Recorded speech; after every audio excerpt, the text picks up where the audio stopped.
For people to see this film. I think, being a part of something that is so anticipated and so beloved by so many people, it was such a joy to make the film, but, I think the real joy is going to come with sharing it with the fans who love it so much. And, Matt Reeves just did an incredible job, and he is the ultimate Batman fan. I mean, he really cares so much. So to have a film that's made by Batman fans for Batman fans. It's, this is what it's for, this moment right here. Matt Reeves has been on it for 5 years. We've been on it for 3 years, and all the kind of work put into it, and then finally seeing the final product, it's been such a relief, and it's so kind of exciting to put it out. I mean, Batman's relationship with Jim Gordon in this one, he's a kind of, I wouldn't even say up-and-coming detective. He's just a detective in the police department who is the only person who, he just doesn't have any allies whatsoever, and he doesn't know who to trust. And he's kind of out of desperation having to just, this kind of freak in a bat suit is the only person he's got even the remotest amount of trust for. And they have a little bit of history, but not a lot. Gordon has absolutely no idea who Batman is. And it's kind of this slightly uneasy relationship where just Gordon doesn't really have a choice. And also Batman and Bruce doesn't have an enormous amount of trust in the cops either. I mean, it's a slightly tenuous relationship, but it kind of builds a lot, and they bond a lot, and the relationship develops a lot over this movie. Selina doesn't really want Batman's help. Batman kind of needs Selina's help.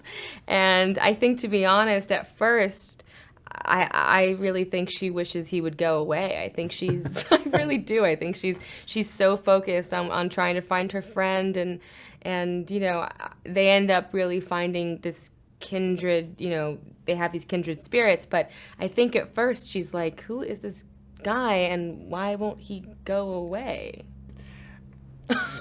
Yeah, right. It's true. It's true. I think she's really for 5 minutes. Yeah, for 5 minutes. No, it's true. And then I think she's desperately in love with him. Yeah. But I do think at first she really doesn't want his help. And that's actually, I think, what's interesting about the dynamic is that they need something from each other. They don't actually really want to be around each other. We trained for months together. That first fight at Mayor's Mansion took us quite a while. I think the training as well. The more familiar you are with the fighting, you can kind of relax into it, and then you can kind of add that playful element. I think if we hadn't had enough rehearsal, and you're just really just trying to muscle your way through those fight scenes, I think it would look a lot more stiff, but also kind of strange. If you're really when you're kind of unrehearsed a little bit, you look like you're just really trying to hurt each other. Yeah. And we look kind of it's like a dance, which is the relationship, I think, between the characters. Right? And they're very much in control of their abilities as well. So it's not, it's not like I'm hitting you with a baseball bat. No, it's not. But I do think that it was a really fun thing to kind of have to express their dynamic without words, and there's this moment, it's totally, I think, sums up their relationship when the security guard comes in and you have to, I have to be quiet, and it is this thing where you have your hand around my mouth, and I think my first instinct is get this person away from me, and then after a few seconds she's like, kind of like it here, kind of like this. So it's a really complex dynamic. I had to do that quite a lot, and you're incredibly strong. It's actually one of the most difficult things. Holding me just down. Holding you still. He's like, Zoe, it's called acting. The Batmobile is so cool. Yeah.